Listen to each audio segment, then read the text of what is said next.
ముందుగా అందరికీ నమస్కారం. ఈరోజు ప్రెస్ మీట్ పెట్టడానికి కారణం, నిన్నటి రోజున ఒక టీవీ ఛానల్కి ఇంటర్వ్యూ ఇస్తూ ఈ నియోజకవర్గానికి 2 సార్లు ఎమ్మెల్యేగా చేసి అందులో ఒక 5 సంవత్సరాలు ఈ రాష్ట్రానికి ఉప ముఖ్యమంత్రిగా చేసిన మనిషి నిన్న మాట్లాడిన మాటలు వింటే నిజంగా చాలా విచారకరం, చాలా బాధాకరం. అసలు మీరు ఏం సందేశం ఇవ్వాలనుకుంటున్నారు?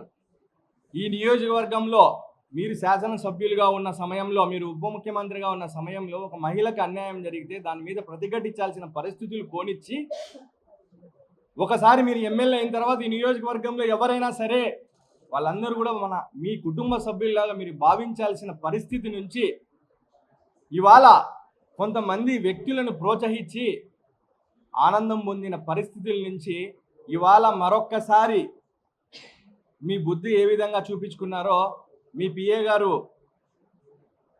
ఎవరో మాట్లాడినారంట. అత్త అన్నందుకు తిట్టినందుకు కాదు, తోడిగోడలు నవ్వినందుకు అని వ్యంగ్యంగా మాట్లాడుతున్నారే. సమాజానికి మీరు ఏం చెప్పదలుచుకున్నారు? మీ పార్టీ స్టాండ్ ఇదేనా?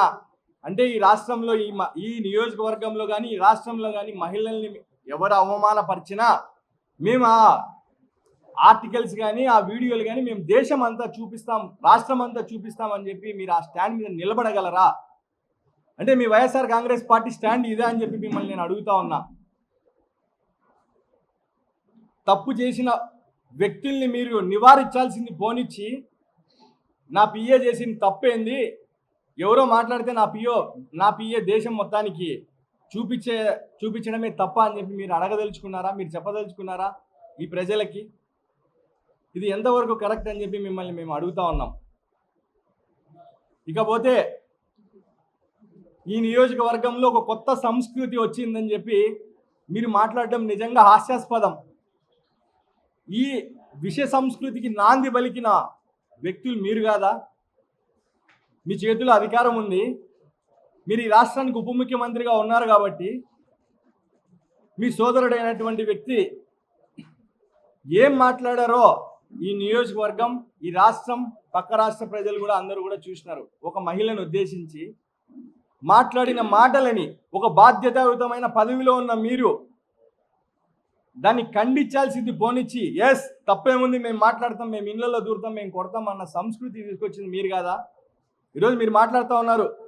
మాట్లాడితే తెలుగుదేశం పార్టీలో ఉన్న వాళ్ళని మీరు ఎగ్జాంపుల్గా తీసుకుంటారు. దుర్గా ప్రసాద్ గారిని మేము ఏడ కనిపించినా మాట్లాడతాం, అమీర్ బాబు గారిని మేము ఏడ కనిపించినా మాట్లాడతాం. తప్పకుండా వీళ్ళు కూడా మీరు ఏడ కనిపించినా మాట్లాడినారు, మీరు ఎక్కడికి పిలిచినా వచ్చారు. అంతా ఒక ప్రశాంతమైన వాతావరణ పరిస్థితుల నుంచి ఈ రెచ్చగొట్టే వ్యాఖ్యలు, ఒక వ్యక్తుల్ని కించపరిచే వ్యాఖ్యలు, ఒక వ్యక్తిత్వ హననం చేసే వ్యాఖ్యల్ని ఫస్ట్ మొదలుపెట్టింది మీరు కాదా? ఈ నియోజకవర్గ ప్రజలందరికీ కూడా తెలుసు కదా ఏం జరిగింది గతంలో, మీరు ఏం చేసినారు, దేన్ని మీరు ప్రోత్సహించినారు. నిజంగా మీరు ఆ బాధ్యతాయుతమైన పదవిలో ఉన్నప్పుడు మీ తమ్ముడైనటువంటి వ్యక్తి ఆ విధంగా మాట్లాడినప్పుడు దాన్ని ఖండించాల్సింది పోనిచ్చి, క్షమాపణ చెప్పాల్సింది పోనిచ్చి, దాన్ని సమర్థించుకొని మీరు ఈ నియోజకవర్గంలో తిరిగిన పరిస్థితులన్నీ కూడా ఈ నియోజకవర్గ ప్రజలందరికీ తెలుసు. మాట్లాడితే ఏదో పెద్ద బాధపడిపోతారు వైఎస్ఆర్ కాంగ్రెస్ పార్టీ వాళ్ళందరూ, తెలుగుదేశం పార్టీలో ఉన్న సీనియర్ల గురించి. మీకెందుకు స్వామి అంత బాధ? ఇది మా పార్టీ, మా పార్టీలో సమస్యలు అవసరమైతే వాళ్ళని బుజ్జగించుకుంటారు. ఒకవేళ నిజంగా ఎక్కడైనా లోపం జరుగుతుందంటే సరిదిద్దుకుంటారు. అది మాకు సంబంధించినది. లేదంటే మీరు కూడా ఇక్కడికి వచ్చి రండి, అందరం కలిసి ఉందాం మా పార్టీలోకి వస్తే. ఎంతవరకు కరెక్ట్ ఇవన్నీ కూడా? ధర్మం మీద అధర్మం మీద ధర్మం గెలిచిందంటారు. 41A నోటీస్ ఇవ్వాల్సిన కేసులో ఏదో బలవంతంగా హైదరాబాద్ పోయి పట్టుకొని వచ్చినారంటారు.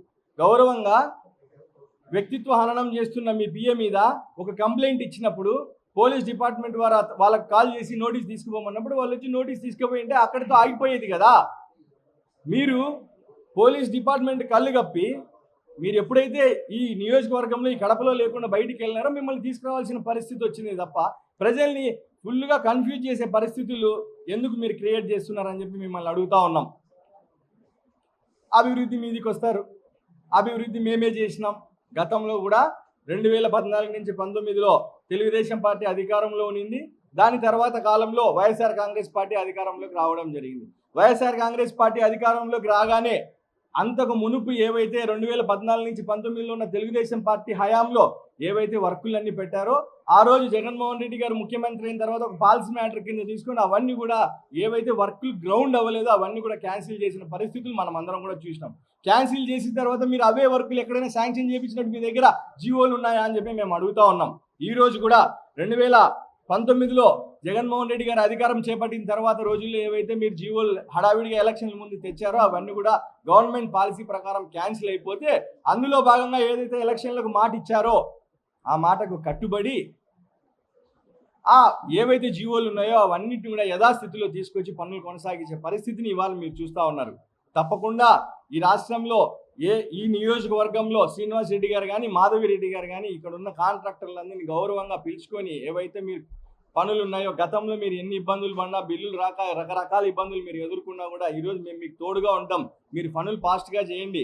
ఈ నియోజకవర్గంలో మనం వచ్చిన తర్వాత డెవలప్మెంట్ జరగాలన్న ఒక గొప్ప సంకల్పంతో ముందుకు పోయే పరిస్థితుల్లో మీరు ఇవాళ ఏదో మీరు కూర్చొని ఆఫీస్లో కూర్చొని బురద వేస్తే బురద అయిపోతుంది అంటే ప్రజలందరికీ కూడా వాస్తవాలన్నీ తెలుసు అని చెప్పి మీకు తెలియజేస్తా ఉన్నా. ఇకపోతే మీరు మాట్లాడతారు ఇది ప్రజా విజయం కాదు ఈవీఎం విజయం అని చెప్పి. నాకు అంత పెద్ద నాలెడ్జ్ లేదు. నాకున్న కొద్దిపాటి నాలెడ్జ్తో నేను ఒక 2 విషయాలు మాట్లాడాలనుకుంటున్నా మీడియా ముఖంగా. ఎలక్షన్ పోలింగ్ జరిగే రోజు ప్రతి పార్టీకి సంబంధించిన వ్యక్తులు పోలింగ్ ఏజెంట్లుగా అక్కడికి వెళ్ళడం జరుగుతుంది. వెళ్ళిన తర్వాత ఏవైతే ఆ పోలింగ్ బూత్లో ఆ ఏజెంట్కి ఓట్ల పూర్తిగా ఏదైతే ఓటింగ్ ముగిసిన తర్వాత అక్కడ ఉన్న పోలింగ్ ఆఫీసర్ మనకి 17C అని ఒక ఫామ్ ఇవ్వడం జరుగుతుంది. ఆ ఫామ్లో మహిళల ఓట్లు ఎన్ని పోలైనాయి, పురుషుల ఓట్లు ఎన్ని పోయినాయి, టోటల్ ఎన్ని ఓట్లు పోలైనాయి అనే విషయాన్ని మనకు ఆ రోజు ఒక 17C ఫామ్ ఇవ్వడం జరుగుతుంది ప్రతి ఏజెంట్కి. మనం తర్వాత కౌంటింగ్ రూమ్ హాల్లోకి వెళ్ళినప్పుడు ఏవైతే మనం ఆ పోలింగ్ బూత్కి సంబంధించిన ఏజెంట్ ఎవరైతే ఆ 17C ఫామ్ తీసుకొచ్చి ఇచ్చారో ఆ ఫాములు తీసుకొని మనం ఆ హాల్లోకి వెళ్ళడం జరుగుతుంది. వెళ్ళిన తర్వాత వీళ్ళకున్న ఏదైతే ఈవీఎం మిషన్కి సంబంధించిన బ్యాలెట్ నమూనాకు సంబంధించిన ఆ బ్యాలెట్ యూనిట్ నెంబర్లు ఉంటాయో అవన్నీ కూడా ఈ 17C ఫామ్లో కదా రాసిస్తారు.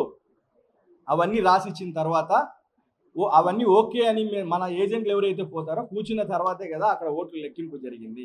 లెక్కింపు జరిగినప్పుడు ప్రతి ఏదైతే ఈవీఎం మిషన్ ఆన్ చేస్తారో మన దగ్గర 17C ఫామ్లో ఏదైతే ఉందో అవన్నీ 2 టాలీ అయితేనే కదా నెక్స్ట్ ఈవీఎం మిషన్కి వెళ్తాము. ఇవన్నీ తెలిసినా కూడా ప్రజలు ఏదైతే తీర్పు ఇచ్చినాడో ప్రజల తీర్పుని అవమానించే విధంగా మేము ఇక్కడ కూర్చొని ఏమైనా మాట్లాడతామంటే ఇవన్నీ కూడా ప్రజలందరికీ కూడా తెలిసనే విషయాన్ని మీరు గమనించాలని చెప్పి మీకు తెలియజేసుకుంటున్నా. మీరు ఒకటే చెప్పండి, ఏదైనా సరే మా వైఎస్ఆర్ కాంగ్రెస్ పార్టీ స్టాండ్ ఒకటే. మేము మహిళల్ని ఎవరి అవమానపరిచినా దేశం మొత్తం మేము చూపిస్తాము, మేము చేస్తామని చెప్పి మీ స్టాండ్ ఇదే అని చెప్పి మీరు నిలబడుకుంటే తప్పకుండా రాబోయే రోజుల్లో మళ్ళీ ఎలక్షన్లు రావడం జరుగుతుంది. ఎలక్షన్లలో వైఎస్ఆర్ కాంగ్రెస్ పార్టీకి ప్రజలు తగిన రీతిలో బుద్ధి చెప్తారని చెప్పి తెలియజేసుకుంటూ సెలవు తీసుకుంటున్నాను.